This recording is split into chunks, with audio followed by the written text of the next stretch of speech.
আসসালামু আলাইকুম সালমান ভাই, কি অবস্থা সবার? আশা করি সবাই ভালো আছেন। তো আজকে আমরা এই ক্লাসে মূলত আলোচনা করবো স্যার আমাদের 9, 10 এবং কি স্যার 11 এবং 12 এর মানে এসএসসি এবং এইচএসসি যাদের অ্যাকাউন্টিং নিয়ে অনেক বেশি সমস্যা এবং যারা বেসিক ক্লাসে অনেক বেশি দুর্বল তাদেরকে নিয়ে আজকে আমরা মূলত এই কোর্সটা চালু করেছি। তো এই কোর্সটা মূলত কাদের জন্য? তো সর্বপ্রথম আমি একটা কথা বলে রাখি স্যার, এই কোর্সটা হচ্ছে স্যার মূলত যাদের অ্যাকাউন্টিং বেসিক একবারে দুর্বল। তো মূলত যারা ক্লাস 9 এ মাত্র উঠেছো 2026 সালে তোমরা ক্লাস 9 এ উঠেছো। আর আরেকটা মূল বিষয় যা তোমরা জানো কিন্তু এবার মাদ্রাসা বোর্ডে 26 এ স্যার আমাদের কমার্স চালু হয়েছে, তাই না? তো মাদ্রাসা স্টুডেন্টদের একটু সমস্যা হয় আমাদের কমার্সের যে টপিকগুলো সেগুলো বুঝতে। তো ইনশাআল্লাহ আমি মনে করি তোমাদের এই যে ভিডিওগুলো আছে বা এই যে প্লে লিস্ট বা এই যে কোর্সটা আছে সেই কোর্সটা করার ফলে ইনশাআল্লাহ আমি মনে করি তোমাদের অ্যাকাউন্টিং যে বেসিক যে সমস্যা আছে সবগুলো সমাধান হবে ইনশাআল্লাহ। তো মূলত আরেকটা জিনিস বলে রাখি স্যার, তো যারা মূলত 9, 10 এ সায়েন্স ছিলা এবং ইন্টার এসে তোমরা কমার্স নিছো, তো যার ফলে কি হয় ইন্টার লাইফটা অনেক বেশি কারেন্ট ইয়ারলি, মানে এটা অনেক বেশি সময় চলে যায়। তো ব্যাপারটা হয় কি তুমি বেসিক শিখতে শিখতে তোমার পরীক্ষা শুরু হয়ে যায় বা অনেক সময় অনেক কিছু বা তোমার প্রবলেম ফেস করতে হয় অ্যাকাউন্টিং।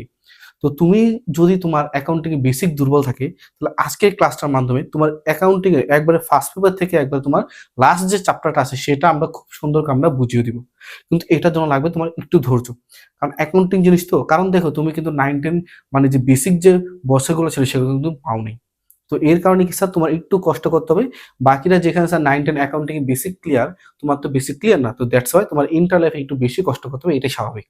তো আমরা প্রথমে শুরু করতে চাই স্যার, তাহলে আমাদের অধ্যায় মানে আমাদের টপিকের নাম হচ্ছে আজকে হিসাব বিজ্ঞান বা হিসাব বিজ্ঞানের পরিচিতি।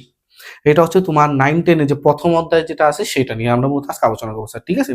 তো মূলত হিসাব বিজ্ঞানের যে বেসিক ক্লাসটা এটাকে অনেকে অনেকভাবে করায়, ঠিক আছে? অনেকে জাভা করে, অনেকে দুতরফা দিয়ে করে, অনেকে বিভিন্নভাবে করায়। আমি আমার স্টাইলে করাচ্ছি। তোমরা যদি কোনো কিছু না বুঝো আমাদের হোয়াটসঅ্যাপ গ্রুপ আছে, সেখানে তোমরা সরাসরি জয়েন্ট হয়ে আমাদের সাথে কথা বলতে পারো, ঠিক আছে স্যার? তাহলে প্রথম আমাদের যেটা নিয়ে আমি আলোচনা করবো সেটা হচ্ছে আপনার হিসাব বিজ্ঞান। হিসাব বিজ্ঞান জিনিসটা কি? তো আমি যদি তোমাকে ২ টা জিনিস ভাগ করি, এই নামটাকে তুমি আমাকে কিন্তু ২ টা জিনিস ভাগ করতে পারবা, তাই না? একটা হচ্ছে হিসাব আর একটা হচ্ছে বিজ্ঞান। তো আমি ১ম এ আপনাকে হিসাব নিয়ে আলোচনা করছি। হিসাব জিনিসটা কি? তো যদি আমি সহজ ভাষায় বলতে চাই, হিসাব জিনিসটা হচ্ছে কোনো কিছু খাতায় লিখে রাখাকে হিসাব বলে। একবারে সহজ কথা। কঠিন কিছু না। এটার আরো মানে সংজ্ঞা আছে, বিভিন্ন বইয়ে বিভিন্ন সংজ্ঞা আছে। কিন্তু তুমি যেহেতু একবারে নতুন, তুমি ক্লাস 9 এ পড়ো, তোমার বেসিক একবারে দুর্বল।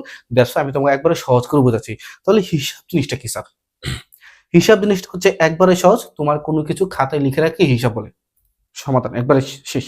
তো হিসাব হচ্ছে কি?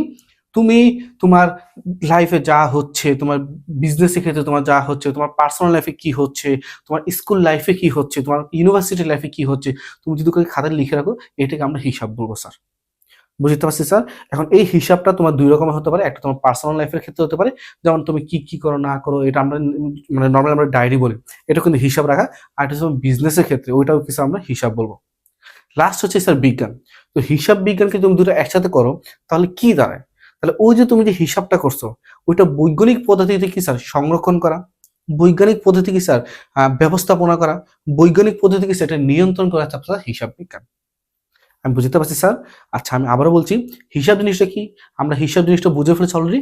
কোনো কিছু খাতায় লেখাকে হিসাব করা। কারণ তুমি যে ক্লাস করতে বসেছো, তুমি কিন্তু খাতা কলম নিয়ে বসেছো অবশ্যই।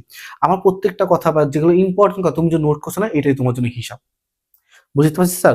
আর ওই যে তুমি যে নোট করছো, ওই নোটের মাধ্যমে কোনটা পরীক্ষায় আসবে, কোনটা পরীক্ষায় আসার সম্ভাবনা বেশি, কোনটা টেস্ট পরীক্ষা আসবে, কোনটা বোর্ড পরীক্ষা আসবে, এটা তুমি যে মানে মানে কি ধাপে, ধাপে যে লিখে রাখছো, এটা হচ্ছে তোমার হিসাব বিজ্ঞান। বুঝতে পারছি স্যার? আমি যদি একটা উদাহরণ দিয়ে বুঝাই, তো নরমালি খেয়াল করেন স্যার, কি বলা যায়? ধরেন আ আমি একটা হিসাব করতেছি, মানে আমি খাতায় লিখতেছি স্যার কিছু। তাহলে তো মূলত হচ্ছে আমি একটা উদাহরণ দিয়ে বলি। ধরো হচ্ছে তোমার ঢাকা শহরে তোমার একটা ১০ তলা বাড়ি আছে। সাপোজ তুমি মনে করো ঢাকা শহরে তোমার ১০ তলা বাড়ি আছে। তো তুমি কি করলা? তোমার আব্বু কি করলো? ধরো কোনো কাজে বা ধরো আমরা বললাম তোমার আব্বু হজে গেল। তো হজে যাওয়ার সময় বললো কি, "এক কাজ করো, এই তুমি কাজ করো তো, আমি তো হজে যাচ্ছি ২-৩ মাসের জন্য। তো তুমি এক কাজ করো, আমার পুরা বাড়ির হিসাবটা তুমি লিখে রাখো। বা তোমার বাড়িতে কি হচ্ছে না হচ্ছে সবগুলো তুমি লিখে রাখবা।" তো তুমি তো ছোট মানুষ, তুমি কি করলা? তুমি লিখলা, তুমি সকালবেলা ৫টা ৩০ এ ঘুম থেকে উঠলা। ঠিক আছে? তারপর তুমি লিখে রাখলাম, আ আজকে কয় তারিখ? মনে করো অমুক তারিখে তোমাকে টোটাল ৳১০,০০০ ভাড়া দিল। তোমার কি স্যার ভাড়াটিয়া ৳১০,০০০ ভাড়া দিল। হাতে লেখা খুব খারাপ। ঠিক আছে? তারপরে আমি ১-২ করে লিখি, তাহলে বুঝতে তোমার সুবিধা হবে। এক, দুই। তারপরে 3 নাম্বার তুমি লেনদেন লিখলাম, তুমি কি তুমি স্কুলে গেলা বা কলেজে গেলা, লেখলা তুমি কলেজে গেলা, কলেজে গেলা। ঠিক আছে, এরপর তুমি 4 নাম্বার লেনদেন লাগছে কি, ধরো তোমার এই বাড়ির পিছনে, ঠিক আছে, বাড়ির পিছনে তোমার আরো 5,000 টাকা খরচ হয়েছে, বাড়ির পিছনে কি স্যার 5,000 টাকা খরচ হয়েছে। এরপর হচ্ছে কি 5 তারিখে বা 5 তারিখের মধ্যে তোমার সকল ভাড়াটা তোমার ভাড়া দিয়ে দাও, ধরো 1 লক্ষ টাকা, তোমাকে ভাড়া দিয়ে দিচ্ছে কত স্যার, 1 লক্ষ টাকা। বুঝতে পারছি, আমি কিন্তু তোমাকে একটা উদাহরণ বলছি। তারপর ধরো 6 তারিখে হলে কি স্যার, ওই বাড়ি হচ্ছে স্যার তোমার কি হচ্ছে গ্যাস বিল আছে, তুমি গ্যাস বিল হিসেবে পাবো তুমি 30,000 টাকা সরকারকে দিলা গ্যাস বিল, ঠিক আছে। এই হচ্ছে কি, ধরো আমি বুঝাচ্ছি, তুমি পুরা মাসে এটা কি লিখে রাখলা। তো এই যে লিখে রাখা কি বলে আমরা জানি স্যার, লিখে রাখা কি হচ্ছে তোমাকে হিসাব বলে। তো তুমি কি করলা, হিসাব করলা। বুঝতে পারছি স্যার। এখন খেয়াল করো, এই যে তুমি যে হিসাব করলা, এখন হিসাব তুমি করলে, যাক আলহামদুলিল্লাহ। এখন বিজ্ঞান কি বলবে, বিজ্ঞান বলবে হ্যাঁ ভাইয়া তুমি তো হিসাব করেছো, কিন্তু সবকিছু তোমার লাগবে না, তোমার স্পেসিফিক কয়েকটা জিনিস লাগবে। কি স্যার, তোমার স্পেসিফিক কয়েকটা জিনিস লাগবে। তো তুমি কি করলা, একটা খাতা লিখলা, ওই খাতার ভিতরে রাখলা তোমার বাড়ির নাম, রাখলা তোমার বাড়ির নামে একটা হিসাব করলা, ঠিক আছে। তো কি করলে দেখো, এখানে তোমার টোটাল 6টা ঘটনা ঘটছে, ঠিক আছে।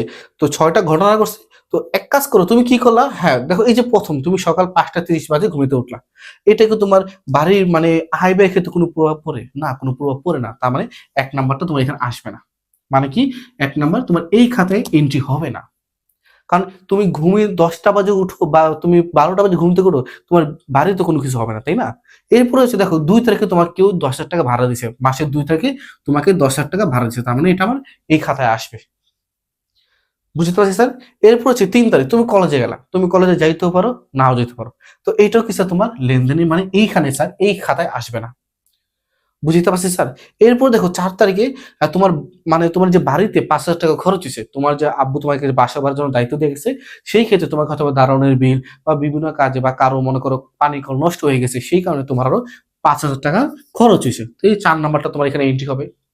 এরপরে খেয়াল করো, 5 তারিখ তোমাকে আরো ভাড়া দিছে লোকরা, ঠিক আছে। এরপর 3 তারিখ 6 তারিখ তুমি কি করলে, গ্যাস বিল বাবদ দিলা। বুঝতে পারছি। তার মানে খেয়াল করো, তুমি যে এই পাঁচটা দেখো, এই পাঁচটা তুমি হিসাব করলা, কি করলা স্যার, হিসাব করলা। আর এই পাঁচটা তুমি কি করলা, ওই হিসাবকে বৈজ্ঞানিক পদ্ধতি তুমি সংরক্ষণ করলা। এটা হচ্ছে স্যার মূলত হিসাব বিজ্ঞান। আমি একবার বেসিক দিয়ে তোমাকে বুঝাচ্ছি স্যার, বুঝতে পারছি। তো এই পাঁচটা হচ্ছে কি তোমার হিসাব করলা, আর এটা কি স্যার বৈজ্ঞানিক পদ্ধতি তুমি সংরক্ষণ করে রাখলা, এটা হচ্ছে তোমার হিসাব বিজ্ঞান। আশা করি তুমি হিসাব বিজ্ঞান সম্পর্কে অনেকটা ক্লিয়ার হয়ে গেছে স্যার, ঠিক আছে। তো এখন হিসাব বিজ্ঞানের ব্যবহারের দিক আমি একটু আলোচনা করবো, কে কে ব্যবহারকারী আছে। এখন বিষয়টা হচ্ছে, হিসাব বিজ্ঞান আরেকটা গুরুত্বপূর্ণ অংশ হচ্ছে, তুমি যখন হিসাব করবা, এটা যদি তৃতীয় পক্ষ বা তৃতীয় যে ব্যক্তি সেটা যেন বুঝতে পারে। এখন সাপোজ আমি তোমাকে বললাম, তুমি যে হিসাব করলাম, কারণ আমি তো এখানে স্যার খারাপ করে লিখছি, কারণ তুমি তো সুন্দর করে লিখবা, ঠিক আছে, হাতের লেখা অবশ্যই খারাপ, একটু কেউ কিছু মনে করে না। তো আমি তো স্যার এখানে সুন্দর করে লিখে রাখলাম, ঠিক আছে। কিন্তু হজের পর তোমার বাবা যখন আসলো, তখন দেখলো কি এই হিসাব সে কিছু বুঝতেছে না, আগামাতা নাই, ঠিক আছে। তার মানে হচ্ছে শুধু হিসাব করলে সংরক্ষণ করলে হবে না, হিসাবটাকে ওইরকম ভাবে সংরক্ষণ করতে হবে যেন তৃতীয় পক্ষ বাকি স্যার আমি ছাড়া অন্য কোনো ব্যক্তি যেন সহজে বুঝতে পারে। বুঝতে পারছি স্যার। তাহলে এইটা হচ্ছে মূলত হিসাব। হিসাব সংরক্ষণ একটা পদ্ধতি আছে, আপনি যা তা লিখলে কিন্তু হবে না। আপনি হিসাব করছেন, হিসাব যেন কোনো তৃতীয় একটা পক্ষ যেন বুঝতে পারে, সেটা হচ্ছে কি স্যার আপনার জন্য ওইভাবে আমাকে হিসাব করতে হবে। এখন প্রশ্ন করতে পারেন স্যার, আমার হিসাব আমি রাখবো, আমি অন্যজনকে কেন বোঝাবো। হ্যাঁ, বিষয়টা হচ্ছে আমি তো এখানে একটা বাড়িদার উদাহরণ বলছি, তাই না। কারণ আপনার লাখ লাখ কোটি কোটি টাকা একটা কোম্পানি আছে, তাই না। তো ওই কোম্পানির ক্ষেত্রে কি হয় জানেন, আপনি যদি ঠিক মতো হিসাব না রাখতে পারেন, তো সরকার কিন্তু আপনাকে ঠিক মতো মানে কত টাকা ট্যাক্স হবে সেটা সরকার নির্ধারণ করতে পারবে না। আমরা কিন্তু জানি প্রত্যেকটা কোম্পানির উপর একটা ট্যাক্স দেয়, তাই না। কারণ আপনি কোনো মতো হিসাব করলে তো সরকার বুঝতে পারবে না তোমার কত টাকা ব্যয় হয়েছে, কত টাকা আয় হয়েছে, কত টাকা তোমার খাজনা দিতে হবে, এটা তো সরকার বুঝতে পারবে না। তো দ্যাটস ওয়াই সরকার ঠিক মতো ট্যাক্স তোমাকে আরোপ করতে পারবে না। আর সেকেন্ডলি হচ্ছে, নতুন যারা বিনিয়োগ করতে চায় তোমার কোম্পানিতে, কারণ আমরা জানি কোম্পানি বিশাল বড় একটা ইনভেস্টমেন্ট, সেখানে অনেকে ইনভেস্ট করতে চায়।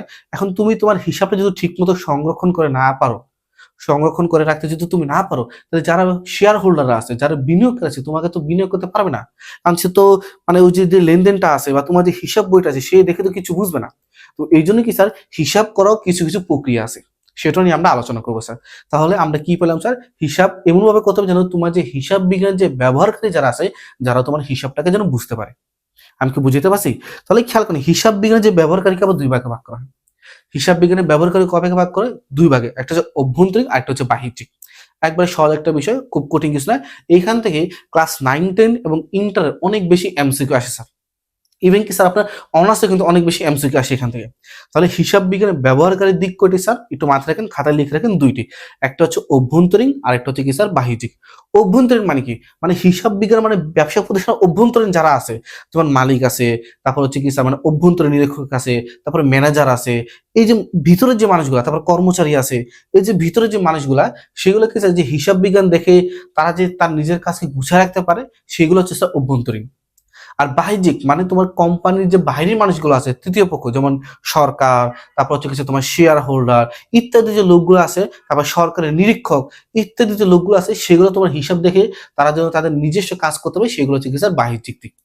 আমি কি বুঝতে পারছি? তাহলে পরীক্ষা যদি আসে হিসাব বিজ্ঞানের ব্যবহারকারী দিক কয়টা? দুইটা, একটা হচ্ছে অভ্যন্তরীণ আর একটা হচ্ছে বাহ্যিক। সবচেয়ে বেশি আসে সরকার। সরকার কি হিসাব বিজ্ঞানের অভ্যন্তরীণ নাকি বাহ্যিক? আপনি বলেন বাহ্যিক। তারপর আসে গেছে কোম্পানি মালিক। কোম্পানি মালিক কি অভ্যন্তরীণ নাকি বাহ্যিক? অবশ্যই কোম্পানি মালিক অভ্যন্তরীণ, মানে তাদের নিজস্ব, তাদের ভিতরের লোক। বুঝতে পারছি স্যার? আশা করি বুঝতে পারছি, ঠিক আছে। এরপরে আমাদের হিসাব বিজ্ঞানের আরেকটা গুরুত্বপূর্ণ টপিক হচ্ছে লেনদেন। আরেকটা গুরুত্বপূর্ণ টপিক হচ্ছে কিছু আপনার লেনদেন। তো এই লেনদেনে কিন্তু একটা ইতিহাস আছে। তোমরা যারা 9-এ অলরেডি ক্লাস শুরু করেছো বা ইন্টারে যারা উঠেছো, তোমরা কিন্তু অলরেডি সবাই জানো হিসাব বিজ্ঞানের একটা ইতিহাস আছে। সেটা হচ্ছে 1494 সাল। কি স্যার?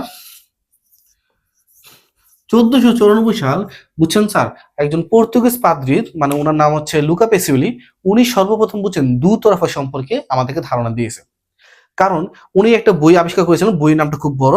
তো ওই বইয়ে স্যার মানে আপনার 35, আমার যতটুকু মনে আছে 35 এবং 36 নম্বর অধ্যায়ে উনি কি স্যার এই যে মানে দুই তরফা সম্পর্কে সেটা এখন আলোচনা করেছিল। এখন প্রশ্ন হচ্ছে স্যার, দুই তরফা কেন আমাদের অনেক বেশি ইম্পর্টেন্ট বা অনেক বেশি গুরুত্বপূর্ণ, বা হিসাব বিজ্ঞানের জন্য অনেক বেশি গুরুত্বপূর্ণ কেন? তাহলে আমি একটা জিনিস বোঝাই স্যার তোমাদেরকে। তো নর্মালি আমরা হিসাব বিজ্ঞানের ব্যবহারকারীর দিক কয়টা পাইছি? দুইটা। তার মানে দেখেন এইখানেও হিসাব বিজ্ঞানকে ব্যবহার করে কয় পক্ষ? দুই পক্ষ। তো ঠিক সেম আপনি যে লেনদেনগুলো করবেন, এখানে কয় পক্ষ থাকতে হবে? দুই পক্ষ থাকতে হবে, একতরফা না। ওই যে বলে না একতরফা ভালোবাসা, ওরকম কিছু থাকবে না, এখানে দুই তরফা ভালোবাসা থাকতে হবে। নাহলে কিন্তু আমার কাজ মিলবে না, অঙ্ক মিলবে না স্যার, ঠিক আছে, হিসাব মিলবে না। তাহলে খেয়াল করেন, ওই যে ভদ্রলোকটা 1494 সালে উনি আলোচনা করেছিল, হ্যাঁ আমরা আমাদের হিসাবকে দুই তরফা ভাবে নিয়ন্ত্রণ করতে হবে বা দুই তরফা ভাবে আমাদেরকে লিখতে হবে। এর আগে কিন্তু স্যার একতরফা চলতো, ঠিক আছে। এখন তাহলে কি স্যার আমাকে এখানে কয় তরফা স্যার? দুই তরফা লিখতে হবে। তার মানে আপনি যে প্রত্যেকটা লেনদেন যে লিখবেন, ওই লেনদেনে কমপক্ষে কয়টা পক্ষ থাকবে? দুইটা পক্ষ থাকবে। আমি কি বুঝতে পারছি? সেটা নিয়ে আমরা আরো পরে খুব বিস্তারিতভাবে আমরা আলোচনা করবো স্যার, ঠিক আছে। জাস্ট এটা একটু মনে রাখেন, 1494 সালে কি স্যার মানে লুকা পেসিওলি সে নিশ্চয় দুই তরফা পদ্ধতি আবিষ্কার করেছেন, আর উনাকে স্যার হিসাব বিজ্ঞানের জনক বলা হয়। লুকা পেসিওলি কি স্যার হিসাব বিজ্ঞানকে জনক বলে, কারণ উনি দুই তরফা আসার পর থেকে আমাদের পুরো হিসাব বিজ্ঞানটা ঘুরে গেছে, পুরো চেঞ্জ হয়ে গেছে স্যার, ঠিক আছে। তো এটা একটু মনে রাখেন, দুই তরফা পদ্ধতি প্রত্যেকটা হিসাবে দুইটা দিক থাকা। কয়টা দিক থাকা স্যার? দুইটা দিক থাকা। বুঝতে পারছি স্যার? আচ্ছা, আলহামদুলিল্লাহ। নেক্সট আমরা যেটা আলোচনা করবো স্যার, সবচেয়ে বেশি ইম্পর্টেন্ট, সেটা হচ্ছে কি স্যার হিসাব বিজ্ঞানের সমীকরণ। মোস্ট ইম্পর্টেন্ট স্যার, ঠিক আছে। হিসাব বিজ্ঞানের কি স্যার আমার সমীকরণ। তো হিসাব বিজ্ঞানের যে সমীকরণ আছে, ওই সমীকরণের যে উপাদানকে 3 ভাগে ভাগ করা হয়। আবার বলছি স্যার, হিসাব বিজ্ঞানের যে সমীকরণটা আছে, ওই সমীকরণ উপাদানের কয় ভাগে ভাগ করে? 3 ভাগে ভাগ করা হয়। একটা হচ্ছে কি স্যার আপনার এ সমান এল প্লাস ই। এখন সমীকরণ জিনিসটা কি? আমরা জানি সমীকরণ মানে কি? সমতাকরণ। আমরা জানি মূলত সমীকরণ হচ্ছে যে যার দুই দিক কি স্যার সমান থাকবে। এটা একটু মাথায় রাখবেন, কারণ এই কনসেপ্ট আমরা একটু পরে কাজে লাগবে, ঠিক আছে স্যার। আচ্ছা, তো এটা হচ্ছে কি স্যার হিসাব বিজ্ঞানের সমীকরণ উপাদান। আমি প্রথমে বলছিলাম হিসাব বিজ্ঞানের সমীকরণ উপাদান কয়টি? 3টি। কি কি স্যার? এ এল ই। আর পুরোটাকে সাজা লিখলে একটা স্যার সমীকরণ হয় স্যার। বুঝতে পারছি স্যার? এখন এই যে খেয়াল করুন, এই যে এই দ্বারা কি বোঝায়? এই দ্বারা বোঝায় স্যার সম্পদ। কি বোঝায় স্যার? এই দ্বারা বোঝায় সম্পদ, ঠিক আছে। তারপর এল দ্বারা কি বোঝায় স্যার? এল দ্বারা বোঝায় আপনার দায়। এল দ্বারা আপনি কি বোঝায় স্যার? দায়। তারপরে ই দ্বারা কি বোঝায় স্যার? ই দ্বারা বোঝায় মালিকানা সত্ত্ব। ই দ্বারা কি বোঝাচ্ছে আপনার? মালিকানা সত্ত্ব। হাতে লেখা খুবই খারাপ স্যার, ঠিক আছে, একটু কষ্ট করে বুঝে নিন। আমি প্রথমে বলছি এ দ্বারা কি বোঝায়? সম্পদ। এল দ্বারা কি বোঝায়? দায়। ই দ্বারা কি বোঝায় স্যার? মালিকানা সত্ত্ব, ঠিক আছে। তো এই 3টা জিনিস নিয়ে মূলত আমরা হিসাব বিজ্ঞানের সমীকরণ আছে। এখন এই সম্পদে কিন্তু বিভিন্ন ভাগ করে আমরা একটু পরে আলোচনা করবো। তো খেয়াল করেন, এটা হচ্ছে কি স্যার সমীকরণের উপাদান স্যার। বুঝতে পারছি স্যার? এখন এই যে ই, এই কে বলে অনেকে ও ই বলে স্যার, একই কথা। ই আর ও ই কি স্যার একই কথা, ইতে ইকুয়ালিটি, ওইতে ওনার ইকুয়ালিটি স্যার, ঠিক আছে। এখন খেলাম যে ই, এই ইটাকে ভাঙলে আমরা আরো 2-3টা জিনিস পাই স্যার, বুঝছেন স্যার। এই যে ইটা আছে, এই ইটা ভাঙলে দেখেন খেয়াল করেন, এই যে এতে বোঝায় সম্পদ, এল তে বুঝে দেয়, ইতে বুঝে মালিকানা সত্ত্ব। তার মানে এই যে 3 নাম্বার যেটা মানে ই, এটাকে ভাঙলে আমরা আরো কয়েকটা জিনিস পাই। সেটা হচ্ছে কি জানেন স্যার, সেটা হচ্ছে আপনার আয়, তারপর কিছু আপনার ব্যয়, তারপর কিছু আপনার উত্তোলন। কি স্যার, আয়, ব্যয়, উত্তোলন। তো অনেকে বলছেন স্যার উত্তোলন জিনিসটা কি? উত্তোলন হচ্ছে কি স্যার, আপনার নিজ প্রয়োজনে ব্যবসা থেকে টাকা উঠে নেওয়াকে উত্তোলন বলে। বুঝতে পারছি স্যার, নিজ প্রয়োজনে ব্যবসা থেকে কোনো টাকা বা কোনো প্রোডাক্ট উঠিয়ে নেওয়াকে কিছু আপনার উত্তোলন বলে, ঠিক আছে। আচ্ছা, তার মানে এগুলোকে ভাঙলে আর কিছু পাওয়া যায় না, কিন্তু ইকে ভাঙলে আরো ডিফারেন্ট টাইপের আরো 3টে জিনিস পাওয়া যায়। সেটা হচ্ছে আয়, ব্যয়, উত্তোলন, মানে কি স্যার রেভিনিউ, এক্সপেন্স আর ড্রয়িং। ঠিক আছে স্যার, বুঝতে পারছি স্যার। এটা হচ্ছে কি স্যার, ইকে বাংলার 3টে জিনিস পাওয়া যায়। এখন মোস্ট ইম্পর্টেন্ট কোশ্চেন স্যার, যদি আপনার পরীক্ষা বলে হিসাব বিজ্ঞানের উপাদান কয়টি, হিসাব বিজ্ঞানের উপাদান হচ্ছে 3টি, এগুলা। আর যদি বলে শ্রেণী বিভাগ কয়টি, তাহলে কি কি জানেন স্যার, তাহলে আপনার শ্রেণী বিভাগ হবে কি স্যার, সম্পদ, দায়, তারপর কি স্যার মূলধন, মূলধন তো আসবে না, কি স্যার আয়, ব্যয় আর উত্তোলন আর মূলধন লিখতে পারেন স্যার তাহলে, ঠিক আছে। এই হচ্ছে কি স্যার, তাহলে যদি বলে কি স্যার উপাদান কয়টি, উপাদান হচ্ছে 3টি। আর শ্রেণীবিভাগ কি কয়টি, শ্রেণীবিভাগ হচ্ছে মূলত 5টা বা 6টি হয়, ঠিক আছে, বিভিন্ন বই 5টা দেয়, আর কিছু কিছু ওই 6টা দেয়। কি স্যার, সম্পদ, দায়, আয়, ব্যয়, উত্তোলন স্যার। আমি কি বুঝতে পারছি স্যার? আচ্ছা ঠিক আছে, হ্যাঁ। আর শেষে মূলধন মূলধন হবে স্যার এখানে, হ্যাঁ। আচ্ছা, এই হচ্ছে কি স্যার আপনার টপিকটা স্যার। এখানে কিন্তু অনেক বেশি ইম্পর্টেন্ট, কারণ কি আপনার বলে উপাদানের প্রভাব দেখাও, বুঝছেন কিন্তু স্যার। যদি বলে উপাদানের প্রভাব দেখাও, তখন আমরা এ নিয়ে কাজ করব। আর যদি বলে শ্রেণী বিভাগে কাজ দেখাও, তখন আমরা সম্পদ নিয়ে কাজ করব। ঠিক আছে, একটু বুঝে রাখেন স্যার, ঠিক আছে। আচ্ছা, তাহলে আমরা যেটা নিয়ে আলোচনার কথা ছিলাম স্যার, তো এটা হচ্ছে কি স্যার হিসাব বিজ্ঞানের সমীকরণ, বুঝতে পারছি স্যার। এখন খেয়াল হচ্ছে এই যে এই দ্বারা কি বোঝায় স্যার, এই দ্বারা সম্পদ। এখন সম্পদ জিনিসগুলো কি, আমরা নর্মালি জানি স্যার পৃথিবীর সবচেয়ে বড় সম্পদ হচ্ছে নগদ টাকা বা ব্যাংক জমা। আপনার কাছে যত টাকা থাকবে আপনি তত বেশি পাওয়ারফুল থাকবেন, এটা হচ্ছে কি স্যার সবচেয়ে বড় সম্পদ। এছাড়া আরো কিছু সম্পদ আছে স্যার, যেমন আপনার আসবাবপত্র, আপনার স্যার জমি, আপনার স্যার দালান কোঠা, আপনার যন্ত্রপাতি, এগুলো হচ্ছে কি স্যার আপনার জন্য সম্পদ। এই সম্পদে কিন্তু স্যার আবার কয়েকটা ভাগ আছে স্যার, আপনি জানেন। মানে নর্মালি স্যার খেয়াল করেন, এই সম্পদের কিছু কয়েকটা ভাগ আছে। আমি যদি একটু আলোচনা করি স্যার,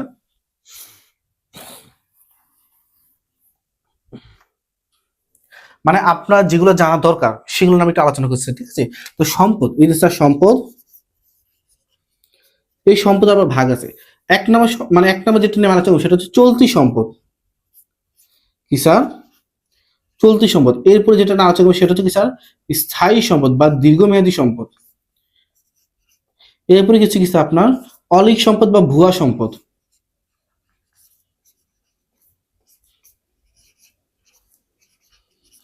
ভুয়া সম্পদ, এই কয়টা ক্যাটাগরি আছে। আরো কয়টা ক্যাটাগরি আছে, কিন্তু আমি চাচ্ছি এই কয়টা আপনাকে আপাতত শিখাতে, যেহেতু আপনি বেসিক ক্লাস।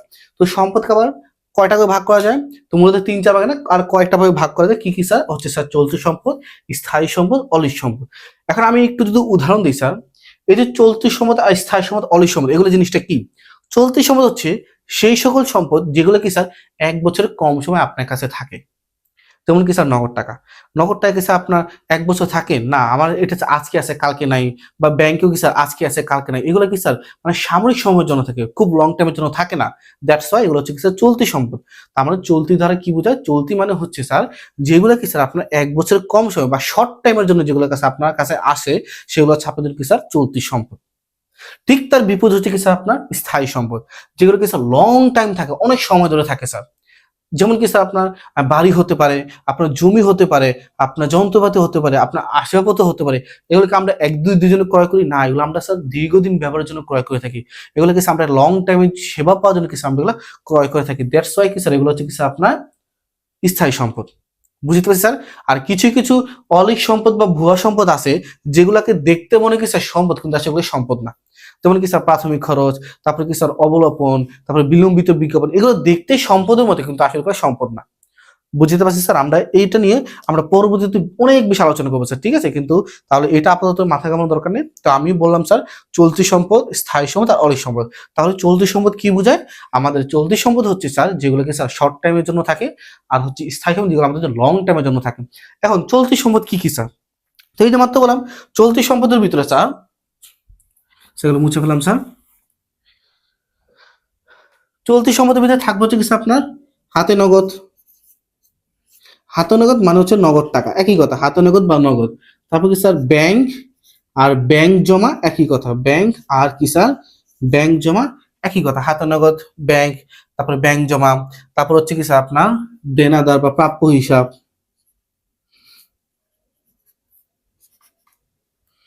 দেনাদার বা প্রাপ্য হিসাব, এগুলো হচ্ছে আপনার জন্য কি স্যার চলতি সম্পদ স্যার। ঠিক আছে। আর স্থায়ী সম্পদ কি স্যার? স্থায়ী সম্পদ হচ্ছে আপনার যন্ত্রপাতি হতে পারে, তারপর আসবাবপত্র, ঠিক আছে। এরপর হচ্ছে কি স্যার আপনার যন্ত্রপাতি আসবাবপত্র, তারপর ভূমি, ভূমি ও দালান কোঠা বা ভূমি ও দালান ইত্যাদি, তারপরে গাড়ি বা পরিবহন ইত্যাদি হচ্ছে কি স্যার আপনার জন্য স্থায়ী সম্পদ, কারণ এগুলো লং টাইমের জন্য থাকে স্যার। ঠিক আছে। আমি কিন্তু খুব শর্টলি লিখছি, আরো অনেকগুলো আছে স্যার। আপনি ঠিক কমেন্টে স্যার এগুলা কি স্যার একটা ছবি দেওয়া থাকবে, সেগুলা আপনি মুখস্থ করবেন স্যার। আপনার প্রথম কাজ হচ্ছে এগুলো কিছু আপনার মুখস্থ করা। আমি জাস্ট এখানে অল্প কয়েকটা বুঝাচ্ছি, কিন্তু এরকম আরো অনেক আছে, হাজার হাজার বিষয় আছে যেগুলো কি স্যার আপনার কমেন্টে স্যার ছবি দেওয়া থাকবে, সেগুলো কি স্যার আপনি পড়ে নিন স্যার। ঠিক আছে। আচ্ছা, তো এই হচ্ছে কি স্যার আপনার চলতি সম্পদ আর স্থায়ী সম্পদ স্যার, বুঝলেন। আর অনেক সময় আমরা আলোচনা করছি স্যার হচ্ছে কি স্যার প্রাথমিক খরচ, প্রাথমিক খরচ, তারপরে অবলোপন, তারপর হচ্ছে কি স্যার আপনার বিলম্বিত বিজ্ঞাপন ইত্যাদি। ঠিক আছে স্যার। এই হচ্ছে কি স্যার আপনার তার ধাপ। এখন আমি একটা গুরুত্বপূর্ণ কথা বলবো। এখন আমি যদি বলি, হ্যাঁ ঠিক আছে, আপনি যদি বলি স্যার ভূমি ও দালান কোঠা আপনার জন্য কি, আপনি বলবেন সম্পদ। যদি বলি কোন ধরনের সম্পদ, তখন বলবেন স্যার স্থায়ী সম্পদ। আমি কি বুঝতে পারছি? আবার আমি যদি বলি স্যার ব্যাংক জমা আপনার জন্য কি, আপনি আমাকে বলবেন ব্যাংক জমা হচ্ছে আপনার জন্য সম্পদ। যদি বলি কোন ধরনের সম্পদ, তখন বলবেন স্যার আপনার চলতি সম্পদ। ঠিক আছে। কারণ আপনার সবসময় এটা চায় না কোন ধরনের সম্পদ, বলবে এটা কি, আপনি বলবেন সম্পদ। আবার কিছু কিছু প্রেক্ষাপটে আপনি বলবেন এটা কোন ধরনের সম্পদ ভাই, বলবেন এটা চলতি সম্পদ। ঠিক আছে স্যার। ঠিক সেম যদি বলে স্যার প্রাথমিক খরচ, আপনি বলবেন কি স্যার এটা সম্পদ। যদি বলবেন কোন ধরনের সম্পদ, আপনি বলুন অলিক সম্পদ বা ভুয়া সম্পদ। ঠিক আছে। তারপর এখানে স্যার বিনিয়োগ আসতে পারে, বিনিয়োগ আপনার জন্য কি স্যার সম্পদ। যদি বলবেন কোন ধরনের সম্পদ, বিনিয়োগ আমরা 1-2 বছর মানে 1 বছরের জন্য করি নাকি 5-7 বছরের জন্য করি, 5-7 বছরের জন্য, তার মানে কি এটা লং টাইম, দ্যাটস ওয়াই এটা স্থায়ী, তার মানে এটা স্থায়ী সম্পদ। এইভাবে স্যার মাথায় রাখা যায় স্যার, বুঝতে পারছি স্যার। তো এই হচ্ছে কি স্যার সম্পদের ধরন স্যার। ঠিক আছে।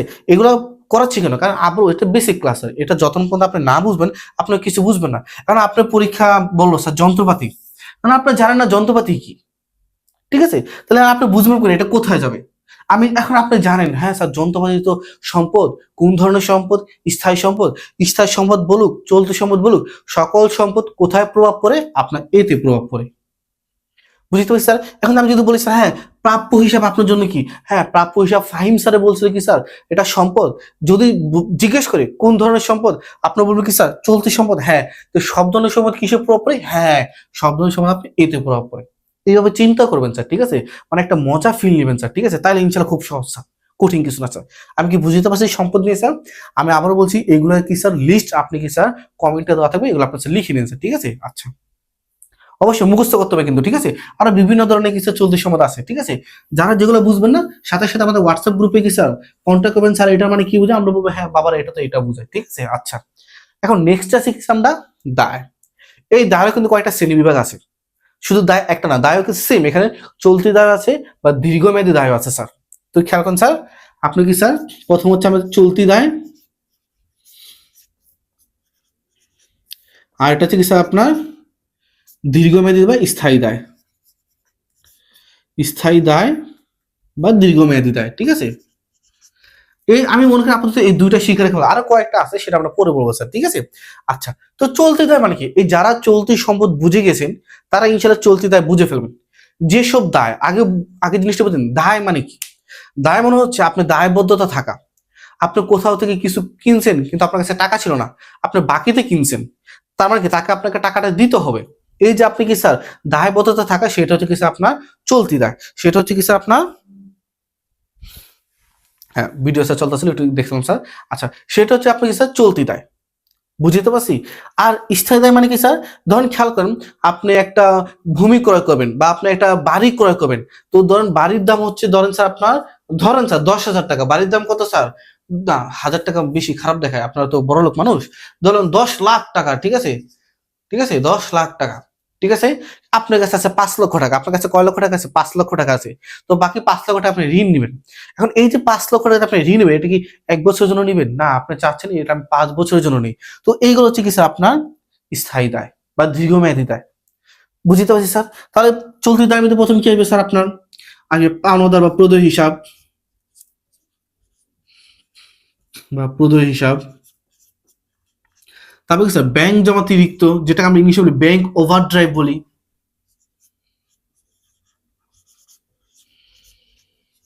অতিরিক্ত। তারপর কি স্যার বকেয়া খরচ, মানে আপনি কোনো কিছু বকেয়া রাখছেন স্যার, ইত্যাদি, এগুলো হচ্ছে কি স্যার আপনার চলতি দায়। তার মানে এই জন্য আপনি কোনো কিছু বকেয়া রাখছেন, আপনি কি এটা 1 বছর ঘুরাইলে হবে না, আপনি চিন্তা করেন 10-15 দিনের ভিতরে দিয়ে দেওয়া। তারপর কি স্যার ব্যাংক জমাতিরিক্ত, মানে ব্যাংক থেকে ব্যাংক জমাতিরিক্ত বা ব্যাংক ওভারড্রাইভ, দুইটা কি স্যার, ব্যাংক জমাতিরিক্ত হচ্ছে স্যার খেয়াল করেন আপনি ব্যাংকে যে টাকা থেকে আপনি অতিরিক্ত টাকা তুলে ফেলেছেন, ধরেন আপনার ব্যাংকে টাকা ছিল 8,000 টাকা, আপনার ব্যাংকের টাকা বর্তমানে আছে কত, ডেবিট আছে 8,000 টাকা, আপনি 10,000 টাকা উঠেছেন, কত টাকা উঠেছেন, 10,000 টাকা, তার মানে বাকি 2,000 টাকা কি আপনি ব্যাংক থেকে লোন নিছেন বা আপনার জমা থেকে অতিরিক্ত নিছেন, এটা হচ্ছে কি স্যার ব্যাংক জমা অতিরিক্ত, এটা কিন্তু দায়। একটা জিনিস বলে রাখি স্যার, এই যে দেখেন শুধু ব্যাংক কি স্যার, শুধু ব্যাংক বা ব্যাংক জমা কি স্যার, শুধু ব্যাংক বা ব্যাংক জমা আপনার জন্য সম্পদ, আর যদি বলে ব্যাংক ঋণ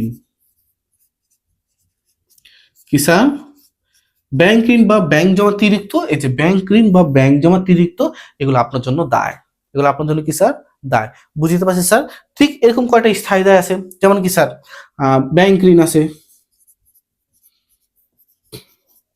ঠিক আছে, তারপরে বিভিন্ন কি স্যার লং টাইমের জন্য ঋণগুলো আছে, যেগুলো আমার আপাতত মনে পড়তেছে না, আমাদের নিচে স্যার ছবিতে দেখাতে হবে, সেগুলো হচ্ছে কি স্যার আপনার জন্য কি স্যার স্থায়ী দায় স্যার। বুঝতে পারছি স্যার, এইগুলো হচ্ছে স্যার, ঠিক আছে। এরপর হচ্ছে কি স্যার আপনার ওই মানে মালিকানা সত্ত্ব। তাহলে ওই দেখেন মালিকানা সত্ত্বের ভিতরে আমরা আরো কয়টা সেক্টর পাইছিলাম, আমরা আরো পাইছিলাম 3টা, আয় ব্যয় উত্তোলন, তাই না, আমরা কয়টা সেক্টর পাইছিলাম, আরো 3টা পাইছিলাম। একটা হচ্ছে কি স্যার আপনার আয়, আরেকটা হচ্ছে ব্যয়। আমি প্রথমে আয় ব্যয় উত্তোলন আমরা পরে আলোচনা করবো স্যার, ঠিক আছে। তো প্রথম হচ্ছে আয় এবং ব্যয়। এখন আয় মানে কি, আয় মানে হচ্ছে যেসব ঘটনার কারণে, আমরা কিন্তু ঘটনার সম্পর্কে আলোচনা করেছিলাম, ওই যে লেনদেন, তাই না স্যার, যেসব লেনদেনের কারণে কি স্যার আপনার নগদ টাকা বাড়বে, আপনার ব্যবসায় কি স্যার টাকা আসবে, সেগুলো হচ্ছে কি স্যার আপনার জন্য আয়।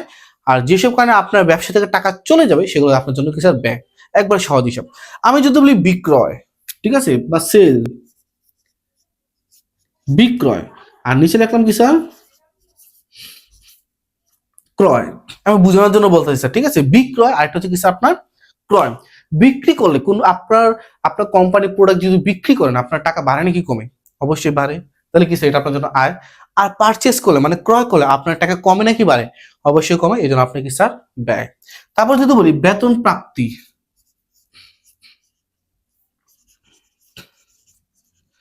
বেতন প্রাপ্তি আস, নিচে আমি লিখলাম স্যার বেতন প্রদান, কারণ এরকম কিন্তু দুই ধরনের আসে স্যার, ঠিক আছে, বেতন প্রদান।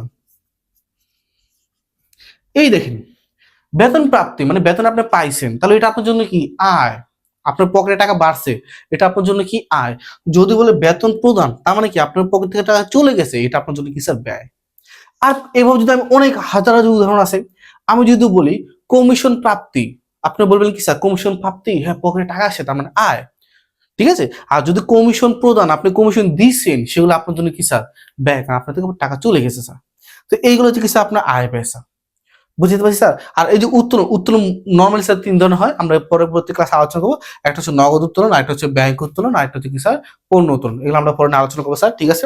তো এই হচ্ছে কি স্যার আপনি হিসাব বিজ্ঞানের সমীকরণ, কোনগুলা সম্পদ, কোনগুলা ব্যয়, কোনগুলা আয়, কোনগুলা দায় বা কোনগুলা চলতি দায়, কোনগুলা অলৌকিক সম্পদ, সেগুলো আমরা আলোচনা করেছিলাম।